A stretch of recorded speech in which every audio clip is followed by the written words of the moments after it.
వందే మాత్రం. నేను మీ journalist Navatha. Welcome to our political. అటు బెంగాల్ ఇటు తమిళనాడు వ్యూహాలు మారిన లక్ష్యం ఒక్కటే. తమిళనాడు రాజకీయాల్లో విజయ్ ప్రభంజనం. ఇది కేవలం 6 నెలల కష్టం కాదు, దశాబ్ద కాలపు ప్లాన్. విజయ్ పెట్టిన టీవీకే పార్టీ కేవలం 6 నెలల వయసులోనే విజయం సాధించిందని ఎవరైనా అనుకుంటే అది భ్రమ మాత్రమే. విజయ్ తన రాజకీయ ప్రయాణానికి చాలా కాలం ముందే పునాదులు వేశారు. 2009లోనే తన అభిమాన సంఘాలను ఏకం చేస్తూ విజయ్ మక్కల్ ఇయక్కం అనే సంస్థను స్థాపించారు. మొదట్లో ఇది రక్తదానం, ఉచిత భోజనం, విద్య వంటి సేవా కార్యక్రమాలకే పరిమితమైంది. 2011లో విజయ్ అన్నా డిఎంకేకి మద్దతిచ్చారు.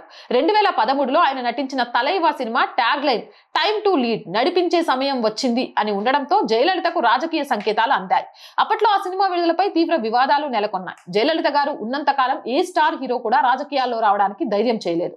1989లో అసెంబ్లీలో తనకు జరిగిన అవమానానికి ప్రతీకారంగా ముఖ్యమంత్రిగానే మళ్లీ అడుగు పెడతా అని ఛాలెంజ్ చేసి 1991లో సీఎం అయ్యారు. ఆమె రాజకీయాల్లో ఏ ఖాళీ లేకుండా పరిపాలించాడు. జయలలిత మరణం తర్వాత అన్నా డిఎంకే బలహీనపడింది. రజనీకాంత్, కమల్ హాసన్ వంటి వారు కూడా ఆ ఖాళీని భర్తీ చేయలేకపోయారు. అప్పుడే విజయ్ తన బలాన్ని పరీక్షించుకున్నారు. 2021 స్థానిక సంస్థల ఎన్నికల్లో ఆయన మద్దతుదారులు 115 సీట్లు గెలిచి ఫ్యాన్ బేస్ కాస్త ఓటు బ్యాంకుగా మారుతుందని నిరూపించారు.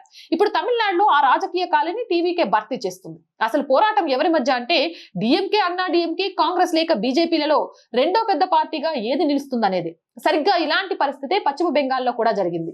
మమతా బెనర్జీ వామపక్షాలను, కాంగ్రెస్ ని ఖతం చేసి విపక్షాలే లేని ఖాళీని సృష్టించారు.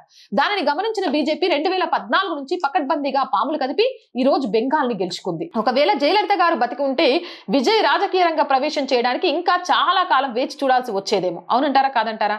మీ అభిప్రాయం కామెంట్ చేయండి. Our group of channels, our voice, our political, our Sanskriti 3 channels ని సబ్స్క్రైబ్ చేయండి.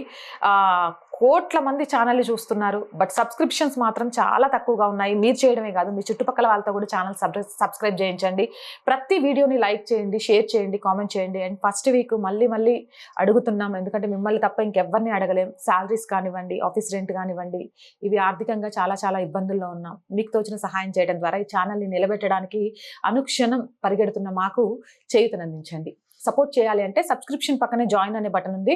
1 to 5 లెవెల్స్ ఉన్నాయి. ఏదో ఒక లెవెల్లో సపోర్ట్ చేయండి. లేదా స్క్రీన్ మీద గూగుల్ పే, ఫోన్ పేతో పాటు అకౌంట్ డీటెయిల్స్ ఉన్నాయి. మీకు వచ్చిన సహాయాన్ని అందించండి. వ్యాపార ప్రకటనల కోసం 8328500576 నెంబర్ని సంప్రదించండి. జై హింద్, జై భారత్.